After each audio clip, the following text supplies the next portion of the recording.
রসুলের দায়িত্ব হেদায়েতের বাণী পৌঁছে দেওয়া ছাড়া আর কিছুই নয়। আর তোমরা যা কিছু প্রকাশ করো, যা কিছু গোপন রাখো, আল্লাহ তাআলা তা সবই জানেন। হে রসুল, তুমি বলো, পাক এবং নাপাক জিনিস কখনো সমান হতে পারে না। নাপাক জিনিসের প্রাচুর্য যতই তোমাকে চমৎকৃত করুক না কেন।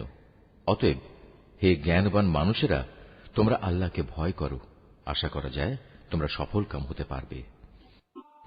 হে ঈমানদার লোকেরা, আল্লাহর নবীর কাছে এমন সব বিষয় নিয়ে প্রশ্ন করো না যার জবাব প্রকাশ করা হলে তাতে তোমাদেরই কষ্ট হবে।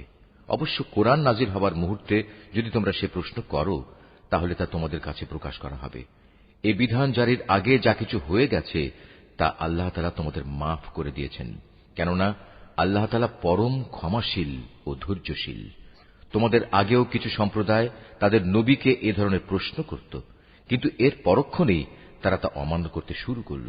দেবতার উদ্দেশ্যে প্রেরিত কান ছেঁচড়া বহিরা, দেবতার নামে উৎসর্গীকৃত সায়েবা, দেবতার উদ্দেশ্যে ছেড়ে দেয়া নর ও মাদি বাচ্চা প্রসবকারী ওয়াসিলা ও দেবতার উদ্দেশ্যে ছেড়ে দেয়া 10 বাচ্চা প্রসবকারিণী উশরি হাম, এর কোনটাই কিন্তু আল্লাহ তাআলা নির্দিষ্ট করে দেননি, বরং কাফেররাই এসব কুসংস্কার দিয়ে আল্লাহর উপর মিথ্যা আরোপ করে।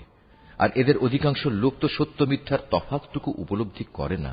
তখন এদের বলা হয়, আল্লাহ তাআলা যা কিছু নাজিল করেছেন তোমরা সেদিকে এসো, এসো তাঁর রসুলের দিকে।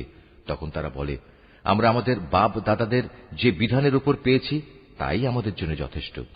যদিও তাদের বাপ দাদারা সত্য মিথ্যা সম্পর্কে কিছুই জানত না এবং তারা হেদায়েত প্রাপ্তও ছিল না।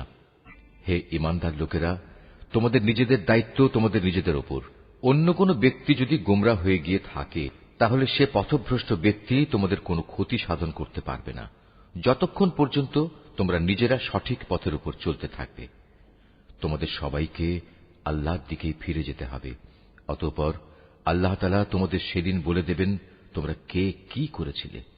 হে ঈমানদার ব্যক্তিরা, তোমাদের কারো যখন মৃত্যুর সময় এসে উপনীত হয়, ওসিয়ত করার এ মুহূর্তে তোমরা তোমাদের মধ্যে থেকে 2 জন ন্যায়পরায়ণ মানুষকে সাক্ষী বানিয়ে রাখবে। আর যদি তোমরা প্রবাসে থাকো এবং এ সময় যদি তোমাদের উপর মৃত্যুর বিপদ এসে পড়ে, তখন বাইরের লোকদের মধ্যে থেকে 2 জন ব্যক্তিকে সাক্ষী বানিয়ে নেবে। পরে যদি এ ব্যাপারে তোমাদের কোনো সন্দেহ দেখা দেয়, তাহলে সাক্ষী 2 জনকে নামাজের পর আটকে রাখবে। অতঃপর তারা আল্লাহর নামে কসম করে বলবে, আমরা কোনো স্বার্থের খাতিরে এ সাক্ষ্য বিক্রি করব না। এর কোনো পক্ষ আমাদের ঘনিষ্ঠ আত্মীয় হলেও নয়। আমরা আল্লাহর জন্য এ সাক্ষ্য গোপন করব না। আমরা যদি তেমন কিছু করি তাহলে আমরা গুনাহগারদের দলে শামিল হয়ে যাব। যদি একথা প্রকাশ পায় এ বাইরের 2 জন সাক্ষী অপরাধে লিপ্ত ছিল, তাহলে আগে যাদের স্বার্থহানি ঘটেছিল তাদের মধ্যে থেকে 2 জন সাক্ষী তাদের স্থলাভিষিক্ত হবে। তারা এসে আল্লাহর নামে শপথ করে বলবে, আমাদের সাক্ষ্য অবশ্যই তাদের সাক্ষ্য অপেক্ষা বেশি সত্যভিত্তিক হবে। আমরা সাক্ষ্যের ব্যাপারে সীমা লঙ্ঘন করিনি। আমরা যদি তেমনটি করি তাহলে আমরা জালেমদের দলভুক্ত হয়ে পড়ব। এ পদ্ধতিতে মানুষদের ঠিকমতো সাক্ষ্য দানের অধিকতর সম্ভাবনা আছে, অথবা তারা অন্ততপক্ষে এ ভয় করবে যে তাদের কসম করার পর আবার অন্য কোন কসম দ্বারা তা বাতিল করে দেয়া হবে।